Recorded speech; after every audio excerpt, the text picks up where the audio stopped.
Hello, everyone, and welcome to SuttonsDaze and to this week's canning chat. Super excited to be here with you this week. We're going to jump into a bunch of questions, but I want to reference.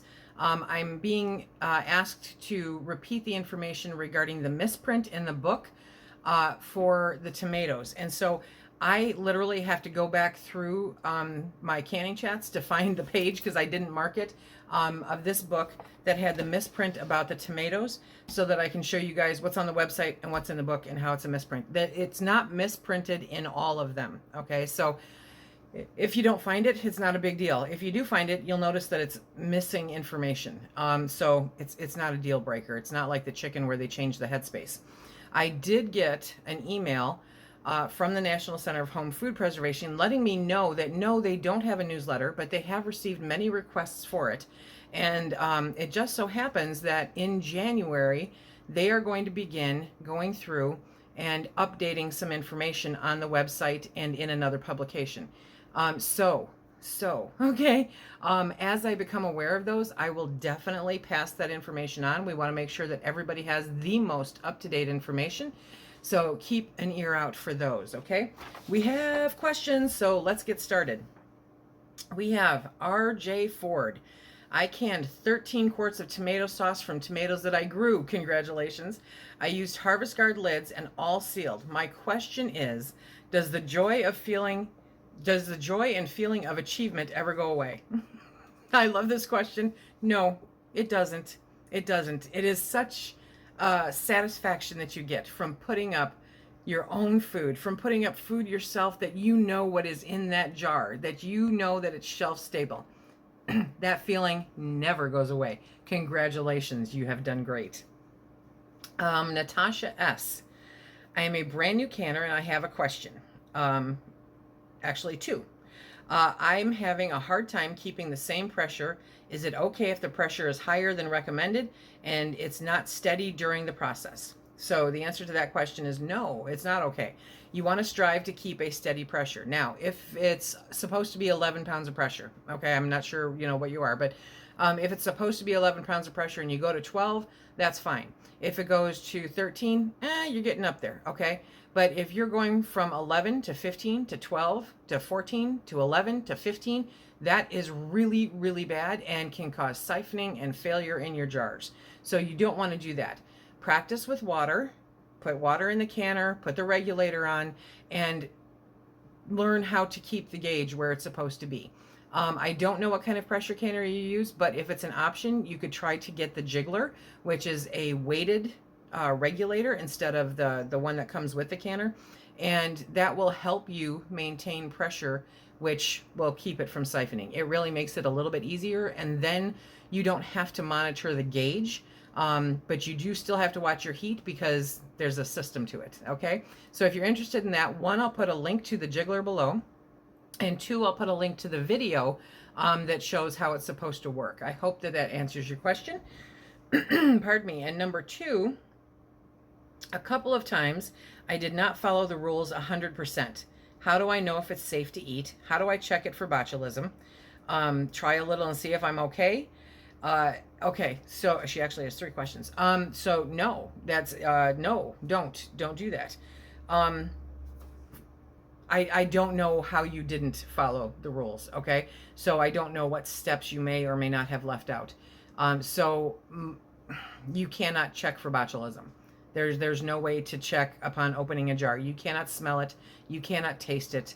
You cannot see it. So following the rules is there for a reason. You have to trust the process and do it the right way. Slow down, trust the process, do it the right way. There is no safe way. I can't tell you, I can't tell you how to know if it's perfectly safe to eat, not knowing what you did or didn't do. Number three, I am not touching my finished product. It's for the hard times that I believe are coming. So that's not necessarily a question, it was a statement, but I encourage you to learn how to use your canned goods, okay? Learn how to incorporate them into your menus now. They're not meant to be put on a shelf and stared at for a few years. They are meant to be used. And you want to use them now while the prices are low enough that you can backfill them. If it's something that you're used to using, then yeah, go ahead and stock up. But still, they're meant to be used. So I don't recommend just stocking them up and eating other stuff. Julie Williams, New Zealand. I have looked everywhere for information on canning pork, pork meat, pork broth, and pork soups. There's absolutely no mention of pork except occasionally in regard to bone broth. Is this because it's not okay? I'm going to put a link down below, and it's for meats, and it specifically states pork. So you can can pork. Now, you're not supposed to can bacon, okay? And you're supposed to cook the sausage to get most of the fat off, but you can absolutely can pork. Absolutely. So check out the link below, and hopefully that helps you on your journey. Mackenzie Shelley Lee Johnston asks, where should I direct my questions? Put them in the comment section of the most recent canning chat. If you don't need an immediate answer, if you need an immediate answer, send them to my email at SuttonsDaze@outlook.com. That is down below. And I will answer it as soon as I can. I do normally see those from my phone. So my answers are very brief because I'm a lousy texter. So, you know, they're normally pretty brief, but I do try to answer you as quickly as I possibly can when I see it. So that is how you get hold of me. The second question is, I have a much loved sweet mustard pickle recipe from my great grandmother, which uses cornstarch, and looking to make it in a modern, safe manner. You can make it, you know, you just can't can it. So there's nothing I can really give you because I don't have any information, but you can make it and just put it in the fridge. But if you're looking to can it, it's going to take a little bit more than that. And I might reach out to your extension office if you have one that is, you know, worth anything as far as food preservation, or we can try to find an answer for you if you send me the recipe. That may take me a little bit, just to let you know. Glenda Thompson. I have a question that I don't think you've answered. Can you can cabbage soup? Usually I freeze it, but would love to can it. The recipe I use is for unstuffed cabbage roll soup. So, yes, you can. Now, if you're just trying to can cabbage, you know, a jar full of cabbage, there's no approved method for that because just the nature of the cabbage will allow it to retain air bubbles and stuff underneath the leaves. There's no way to 100% debubble it. Which could lead to botulism. Okay, but for soup, there absolutely is. So what I'm going to do is I'm going to link the National Center for Home Food Preservation soup guidelines, and you can check them out and can your soup. I love cabbage soup. Yours truly says, 2 questions.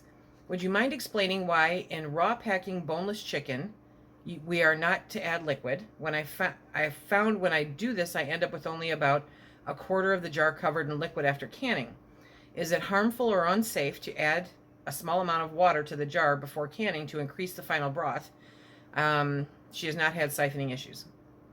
Also, if I only have half a jar of raw chicken left to can, is it okay to add enough water to make the appropriate headspace and then can it with the other full jars? Okay, great questions, really great questions. Raw packing, when you raw pack chicken, okay, you are putting nothing in the jar but raw chicken. It cooks while you are processing it, while you're canning it, it cooks down. And the liquid in there is not meant to cover the chicken. That's not its purpose. It's not there. Okay, that's why it doesn't happen. And if you're only getting like a quarter of the jar covered in liquid, that means you've got some good lean chicken breast and it's not full of all kinds of stuff like, you know, the frankenboobs that we were talking about. So it's perfectly safe and fine. Yes. And I hate to say this, okay, because you try to give general statements, you know, but Linda from Linda's Pantry, she does add some liquid to her jars. To me, it negates the purpose. You might as well cook the chicken, put that in the jars, add liquid. Seriously. But, you know, it's 6 of one, half dozen of the other. So you can, but I think then you are seriously risking siphoning even more. And it's absolutely, completely unnecessary.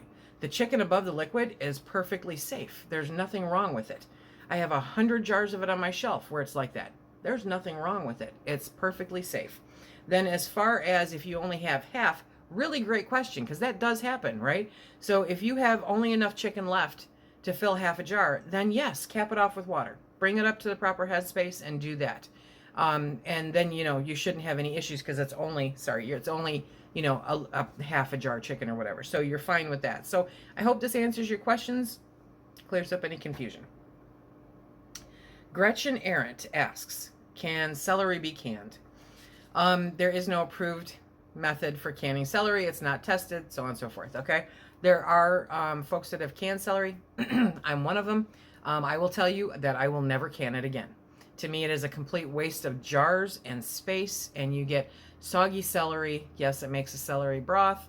I'm highly unimpressed with it. So some people dehydrate it and then turn it into a powder. Some people just dehydrate it. Some people freeze it. And then there's me who just completely switched over to freeze dried because to me it just makes more sense. But there is no approved method, so I don't even have a time for you right now, to even try that. It's not something I would recommend doing. Linda Bokey, I think, maybe. I have the Mero 22 quart canner also. As far as the regulator, you do have to push it down until it clicks. My very first pressure canning try, I didn't know this, and I couldn't get it to get the pressure carefully. I discovered it after a failed batch. So that was an answer to somebody else's question about a Mero. I hope that helped you out. Brenda Hone asks, can I add onions to Cowboy candy? The official answer, okay, is no. This is a pickled recipe, and the pH in it is, it's been tested for that particular recipe. And so when you add onions, you actually create the opportunity to reduce the pH factor in it, which could cause issues in canning. So the official answer is no. Kay Anderson, when canning potatoes, would absorption of liquid by the potatoes be dependent on the type of liquid used? Would they come out less mushy if using broth as opposed to water? Wondering if a natural bit of fat in the broth would inhibit absorption. No, it makes absolutely no difference at all. You are boiling potatoes in a jar. Liquid is liquid is liquid is liquid. So it won't change that at all. Terry Romero, I'm confused about how to can taco soup. I cook it first, so any suggestion about pressure and time. I don't know if it's considered soup or stew. They seem to have different times and pressure. Thanks. So there's the soup recipe, and the link, and that's down below. So definitely check that out. There are guidelines as to how much you're supposed to fill up the jar with solids for a soup recipe. So if you're following that, then you're good. If you're making it more like a stew, then my recommendation would be to can it for the item that has the longest time, which with taco soup would be the beef. So it would be 75 or 90 minutes, depending on the size of the jar. I hope that helps. Kelly Garner, when canning potatoes, do the jars need to be submerged? No, because they're pressure canned. So they don't need to be submerged. If it happens because of some situation in your canner, that's another thing. But you're pressure canning. That is the only safe way to can potatoes. So no, they don't need to be submerged. Pardon me. Pearl's Little Angel. I asked, let's see. So I'm she wanted to know where to ask questions. Always in the comments, guys. Ask them in the comments. I'm wanting to know if it's okay and how to can food already in a can, as in green beans, corn, even mixing together with tomatoes in a can to make soup. Please help. If I'm understanding your question correctly, you're taking commercially canned vegetables, and then you want to combine them and recan them, okay? Whether you're recanning them just by themselves or whether you're creating a soup. If you're creating a soup, check the link down below. If you're just wanting to recan them in different, mixtures, then you're going to pick the time for the vegetable that has the longest processing time. Now, when you're doing this, I need you to take into consideration something, okay? Commercially canned food has already been pressure canned. It's already done. And to reprocess it for the same time again, you are depleting the nutrients of it and probably the texture. So you may not want to do that depending on what you want to do. Now, if you're creating a soup with it, whole different ball game, not an issue. But just recanning them for the sake of mixing them together and canning them, no. And let's see, Linda Hopkins, where can I buy a replacement seal for a Presto? She gave the number pressure canner. So I'm going to put a link down below where you can look up that number and you should be able to order it. Okay, Lisa Spears. Not sure if anyone else had this happen. Not sure why it happened. I've been regularly canning for years now. I canned 21 quarts of cherry pie filling. Followed the directions exactly, processed accordingly, used Tatler lids, all sealed, no siphoning on all but one. The one jar actually did the opposite. It drew in some of the canning water, so water sitting on top of the filling. I have never seen this before. Any thoughts? And yes, I do. So when you're canning, whether it be pressure canning or water bath canning, okay, during that process, what is happening is that it is working to expel the air that's inside the jar out, which is why you only do finger tight, okay? So you're expelling that air. Now, maybe something from the cherry pie filling got in between the lid, you know, and the ring, or the jar and the lid. And so it allowed some of the water to go back in. It happens. It's not, you know, it's not hugely common. It's also not hugely unusual. It happens. So it's just a matter of, you know, watching how tight your rings are, or making sure that, you know, everything's cleaned off. And sometimes it just happens. Great question, though. Abe Smith says, I am new to canning. Where should I start? Is there a book, recipe, process you recommend to a person wanting to start canning? I absolutely do. I recommend this book.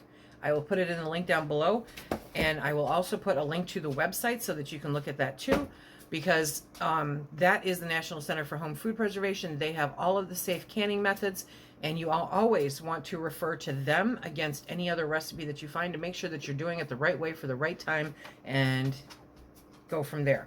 You got this. It's a piece of cake. You got this totally. Trust the process. Valerie Badillo.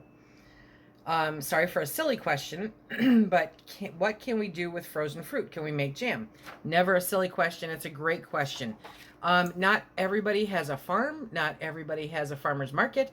Not everybody has availability all the time to all of the fruits that they may want. So you can absolutely use frozen fruits. Absolutely. You can even can frozen vegetables, okay? But frozen fruits make awesome jam. They really do. It's a great way to do it. There is nothing wrong with it. I highly recommend it.